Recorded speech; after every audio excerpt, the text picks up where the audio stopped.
வணக்கம் நேயர்களே, இன்னைக்கு நாம பார்க்கக்கூடிய பதிவு மாத பலன்கள், ஜூன் மாத பலன்கள். இந்த ஜூன் மாதத்துல இருக்கக்கூடிய கிரகங்களின் அடைவுகள் அப்படின்னு பார்க்கும்போது, மேஷ ராசியில செவ்வாய் பகவான் ஆட்சி பெற்று இருக்கிறார். ரிஷப ராசியில சூரியன் பகவான், மிதுன ராசியில குரு, சுக்கிரன், புதன் இந்த 3 கிரகங்களும் சேர்க்கை பெற்று இருக்கு மாதத்தின் தொடக்கத்துல.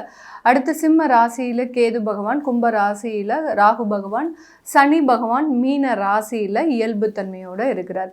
இந்த மாதத்துல இருக்கக்கூடிய இந்த கோச்சார கிரகங்களின் நிலவரங்கள்ல இந்த மாதம் தொடங்கின உடனே 2ஆம் தேதி குரு பகவான் பயிற்சி ஆகிறாரு. கடகராசிக்கு உச்சம் பெற்று பயிற்சி ஆகிறாரு. அடுத்து 9ஆம் தேதி சுக்கிரன் ஆகப்பட்டவரும் கடகராசிக்கு பயிற்சி ஆகிறார். அதனால இந்த மாதம் முழுவதுமாக இந்த குரு சுக்கிரன் சேர்க்கை அப்படின்றது முழுமையாக இருக்க போகுது.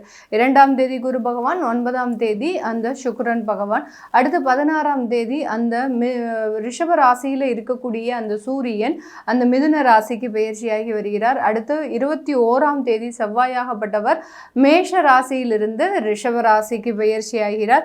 அடுத்து புதனாகப்பட்டவர் 23ஆம் தேதி தன்னுடைய சொந்த ஆட்சி வீடான அந்த மிதுன ராசியிலிருந்து கடக ராசிக்கு பயிற்சியாகி வருகிறார். இதுதான் இந்த மாதத்துல இருக்கக்கூடிய கோச்சார கிரகங்களின் பயிற்சிகள்.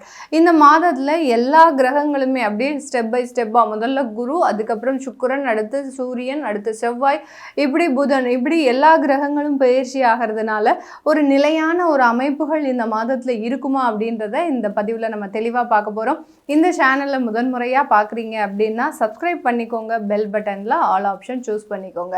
இப்போ நம்ம பார்க்கக்கூடிய முதல் ராசி அப்படின்னு பார்க்கும்போது மேஷ ராசி. காலபுருஷனுக்கு முதல் ராசி தான் இந்த மேஷ ராசி. மேஷ ராசி என்பர்கள் எப்போதுமே பார்த்தீங்கன்னா ரொம்ப ஒரு துடிதுடிப்போட இருக்கக்கூடிய ஒரு ராசி என்பர்கள். எதையுமே வேகமாக செய்யணும் அப்படின்னு நினைக்கக்கூடியவர்கள். அதாவது சிந்திக்கிறதுலாம் அடுத்தபட்சம் தான். முதல்ல ஒரு எடுத்த உடனே ஒரு வேலை செய்யணும் அப்படின்னா அந்த வேலையை மிகவும் விரைவாக செய்து முடிப்பவர்கள். ஒரு துடிதுடிப்பான ஒரு எண்ணங்களோடு இருக்கக்கூடியவர்கள். அவர்கள் கிட்ட பார்த்தீங்கன்னா அது பாசிட்டிவான எண்ணமோ நெகட்டிவான எண்ணமோ பார்த்தீங்கன்னா அது ரொம்ப ஒரு ஃபாஸ்ட்டாக இருக்கும். செய்யக்கூடிய ஒரு ஆக்டிவ்ல பார்த்தீங்கன்னா ரொம்ப விரைவாக அதை செய்து முடிக்கக்கூடிய ஒரு நபர்களாக இருப்பாங்க.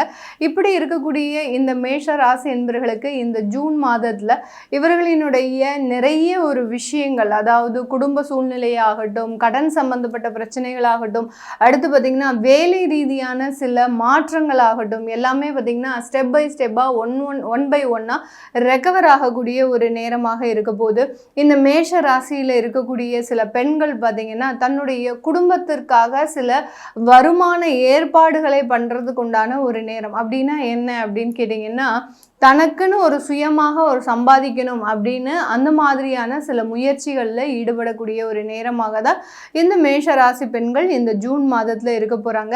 உங்களுடைய ராசிக்கு 4ஆம் இடத்துல அந்த குரு சுக்கிரன் சேர்க்கை இருக்கிறதுனால பண வரவுகள் அப்படின்றது கண்டிப்பாக இருக்கும். சில பேருக்கு, நிறைய பேருக்கு பார்த்தீங்கன்னா கிட்டத்தட்ட ஒரு 3 மாதத்திற்கு மேலாக சம்பளமே வந்திருக்காது.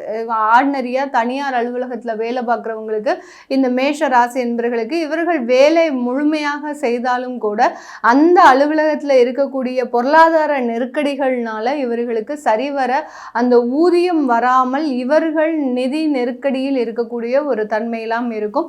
இது எல்லாமே இந்த மாதத்துல முழுமையாக கரையக்கூடிய ஒரு நேரம். அதனால இந்த மேஷராசி என்பவர்களுக்கு இந்த ஜூன் மாதம் தடைப்பட்ட வருமானங்கள் அப்படின்றது முழுமையாக கிடைக்கக்கூடிய ஒரு நேரம். இந்த ராசி என்பவர்கள் இந்த காலகட்டம் அவர்களினுடைய மனநிலை எப்படி இருக்க போகுது அப்படின்னு பார்க்கும்போது, சில இடத்துல குடும்பத்தை அதிகப்படியாக வெறுத்து ஒதுக்குனவர்கள் இந்த மேஷ ராசி என்பர்கள்.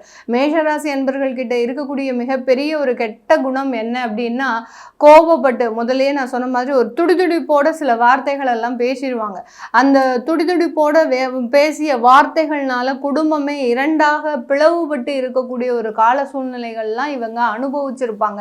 இதனால அந்த குடும்பத்துல இருக்கக்கூடிய சில நபர்கள்னால வெறுக்கப்பட்டு ஒதுக்கப்பட்டு இருந்த இந்த மேஷராசி என்பவர்கள் இந்த ஜூன் மாதத்துல முழுமையாக அவர்களோடு சேர்ந்து வாழ்வதற்குண்டான ஒரு தருணம். சில இடத்துல பார்த்தீங்கன்னா கணவன் மனைவி பிரிவே பார்த்தீங்கன்னா ரொம்ப அதிக அளவில் இருந்திருக்கும்.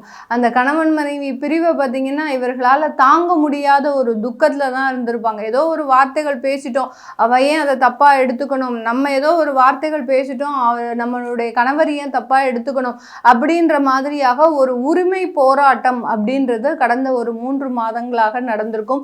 இதனால் ஒரு மன உளைச்சலுக்கு ஆளான இந்த மேஷராசி என்பர்கள் இந்த ஜூன் மாதத்திலிருந்து மீண்டும் சேர்வதற்கு உண்டான ஒரு தருணம், தன்னுடைய குடும்ப உறவுகளை நோக்கி பயணிக்கக்கூடிய ஒரு எண்ணங்களாக தான் இந்த மேஷ ராசி என்பர்களுக்கு இந்த மாதம் இருக்க போது. இந்த மே மாதத்துல, இந்த ஜூன் மாதத்துல பார்த்தீங்கன்னா உடன் பிறந்த சகோதர சகோதரிகள் மூலமாக அதிகப்படியான ஒரு ஒத்துழைப்பை பெறக்கூடிய ஒரு நபர்களாக தான் இருப்பாங்க. இந்த மேஷ ராசி என்பர்கள் பொதுவாகவே ஒவ்வொரு இடத்துலையும் தன்னுடைய முத்திரையை பதிப்பவர்கள். அதாவது இவங்க இன்னைக்கு வந்துட்டு போனாங்க, இந்த மாதிரியான ஒரு செயல் திட்டம் சொன்னாங்க, இந்த மாதிரியாக நம்ம இருந்தால் நல்லா இருக்கும் அப்படின்ற மாதிரியாக பல பேருக்கு அறிவுரை கூறியிருப்பாங்க. ஆனால் இந்த மேஷ ராசி என்பர்கள் தன்னுடைய உடன் பிறந்த சகோதர சகோதரிகள்னால அதிகப்படியான ஒரு ஏமாற்றத்தை அனுபவிச்சிருப்பாங்க. இந்த 12 ராசிகளிலேயே பார்த்தீங்கன்னா இந்த உடன் பிறந்த சகோதர சகோதரிகளினால ஏமாற்றம் அடைந்த ராசி என்பர்கள் இந்த மேஷ ராசி என்பர்கள் தான். ஏன்னா அவர்களை, இந்த மேஷராசி என்பர்கள் பார்த்தீங்கன்னா அந்த உடன்பிறப்புகளை தன்னுடைய பெற்றோர்கள் மாதிரி கருதி அந்த அவர்களுக்கு அதிகப்படியான வாழ்க்கை தியாகத்தை கொடுத்துருப்பாங்க. அவங்க நல்லா படிக்கணும் சொல்லி இவங்க படிக்காமல் இருந்திருப்பாங்க, அவங்க பொருளாதாரத்தில் நல்லா இருக்கணும்னு சொல்லி நிறைய ஒரு ஃபினான்ஷியல் சப்போர்ட்லாம் பண்ணியிருப்பாங்க. ஆனால் கடைசி நேரத்தில் பார்த்தீங்கன்னா அவர்கள் நல்ல ஒரு உயர்வுக்கு வந்திருப்பாங்க, இவர்கள் இன்னமும் ஒரு அடித்தளத்தில் தான் இருந்திருப்பாங்க. அந்த அளவிற்கு அந்த உடன்பிறப்புகளை வாழ வைத்தவர்கள் அப்படின்னு சொல்லணும்னா இந்த மேஷ ராசி என்பர்கள் தான். இவர்கள் மூலமாக இருக்கக்கூடிய சில விஷயங்களும் இவர்களுக்கு இந்த மாதத்துல ஒரு ஆதரவு தரக்கூடிய ஒரு நேரமாக இருக்கும். அண்ணன் தம்பிலாம் பேசாம இருக்கிறாங்க, அதே மாதிரி உறவுகள் உடன்பிறப்புகள் பேசாம இருக்கிறாங்க அப்படின்னா அவர்களோடு சேர்ந்து இருக்கக்கூடிய, அதாவது இதுவரைக்கும் ஏதோ ஒரு இடத்துல நானும் அவங்களும் தனித்தனியா இருந்தோம், இப்போ பார்த்தீங்கன்னா அட்லீஸ்ட் ஃபோன்லையாவது பேசிக்கிறோம் அப்படின்னு சொல்லக்கூடிய அளவிற்கு அந்த உடன்பிறப்புகளோடு இருக்கக்கூடிய ஒரு பயணம் அப்படின்றது அதிகரிக்கக்கூடிய ஒரு நேரமாக இருக்க போது. இந்த மாதத்துல உங்களுக்கு சொத்துக்கள் வாங்கக்கூடிய ஒரு தருணம், அந்த சொத்துக்கள்னால சில கடன்களும் ஏற்படக்கூடிய ஒரு நேரமாக இருக்கும். 4ஆம் இடத்துல குரு உச்சமாக இருக்கிறதுனால தாயாரினுடைய டிசிஷன் அப்படின்றது இந்த இடத்துல முக்கியமாக கவனிக்க வேண்டிய ஒரு ஒன்றாக தான் இந்த மேஷ ராசி என்பர்களுக்கு இருக்க போகுது. அதனால அம்மா ஏதாவது ஒரு அட்வைஸ் பண்றாங்க அப்படின்னா இந்த மாதத்துல நீங்க அவங்களுடைய சொல்படி கேட்டு நடக்கிறது நல்லது. அதன் மூலமாக நீங்கள் நிறைய வாழ்க்கையில் ஒரு உயரத்தை அடைவதற்குண்டான ஒரு அமைப்பாக தான் இந்த மேஷ ராசி என்பர்களுக்கு இருக்க போகுது.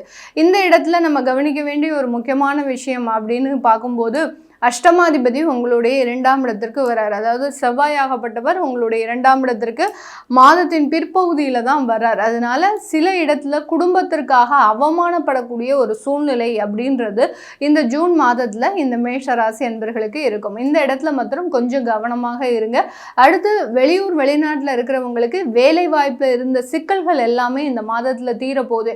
எங்கடா வேலை கிடைக்குமா கிடைக்காத கடைசி நிமிஷ அந்த ஸ்பான்சர்ஷிப்லாம் உங்களுக்கு சில இடத்துல கேன்சல் ஆயிருந்திருக்கும். சில இடத்துல இன்டர்வியூ வரைக்கும் போயிட்டு எந்த விதமான பதிலும் இல்லாமல் இருந்திருக்கும். இந்த மாதிரியாக அந்த வேலை ரீதியான சில சிக்கல்களில் இருந்து வெளிநாட்டில் இருக்கக்கூடிய மேஷராசி என்பர்கள் முழுமையாக நிவர்த்தி அடையக்கூடிய ஒரு நேரமாக இருக்க போது. இது எல்லாமே நம்ம கோச்சார நிலவரப்படி பலன்களை கணிச்சு சொல்லியிருக்கிறோம். உங்களுடைய திசாபுத்திகளில் சில விஷயங்கள் உங்களுக்கு ஒரு 3 வருடங்களுக்கு மேலாக சில பிரச்சனைகளை கொடுத்துட்டு இருக்குது. நிறைய பேருக்கு பார்த்தீங்கன்னா மேஷராசி என்பர்களுக்கு மேக்சிமம் ஆஃப் பிரச்சனை எதில் இருக்கும் அப்படின்னு கேட்டிங்கன்னா உறவுமுறை பிரிவுகளில் இருக்கும். அதாவது கணவன் மனைவியாகவே இருப்பாங்க, ஆனால் பார்த்தீங்கன்னா ஒருத்தருக்கு ஒருத்தர் பேச்சுவார்த்தை இருக்காது, டிவோர்ஸ் அப்ளை பண்ணணும்னு அந்த ஆள் மனது உள்ள அவர்களை உறுத்திக்கிட்டே இருக்கும். இந்த மாதிரியான உறவுமுறை சிக்கல்கள் கிட்டத்தட்ட ஒரு 3 வருடங்களுக்கு மேலாக உங்களுக்கு தொடருது அப்படின்னா உங்களுடைய சுய ஜாதகத்தை பார்த்துக்கிறது நல்லது. அது உங்களுக்கு மிகப்பெரிய அளவுக்கு அதிலிருந்து நிவர்த்தி அடைவதற்குண்டான சில தீர்வுகளை கண்டிப்பாக அந்த ஜாதகப்படி இருக்கக்கூடிய பலன்கள் கொடுக்கும். அதை கேட்கணும் விருப்பப்படுறவங்க கீழே இருக்கிற நம்பருக்கு வாட்ஸ்அப்பில் அப்பாயின்மெண்ட் வாங்கிக்கிட்டு நீங்கள் கன்சல்ட் பண்ணிக்கலாம். உங்களுடைய குழந்தைகளுக்கு ஜாதகம் எழுதணும், நியூமராலஜி படி பேர் வைக்கணும்னு நினைக்கிறவங்களும் கீழே இருக்கிற நம்பருக்கு வாட்ஸ்அப்பில் மெசேஜ் அனுப்புங்க. அதற்குண்டான விவரங்கள் தெரிய வரும். உங்களிடமிருந்து விடைபெறுவது உங்கள் ஆஸ்ட்ரோ பூர்ணா. நன்றி, வணக்கம்.